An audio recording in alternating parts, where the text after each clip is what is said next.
Hello everyone, welcome back to our channel. In today's video, I'm going to show you how to delete Bingo Blitz app from your phone. It's a very simple and easy process and I'm going to guide you through how to do it. Let's get started. First of all, launch the Bingo Blitz app and make sure that you are logged in with your account. It's better to delete your Bingo Blitz account before deleting your Bingo Blitz app.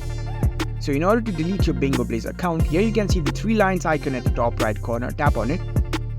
Now scroll down. And here you can see the About section, tap on it. Now over here you can see Delete My Account option. Tap on it. And in order to permanently delete your account, you can tap on this Proceed option and your account will be deleted.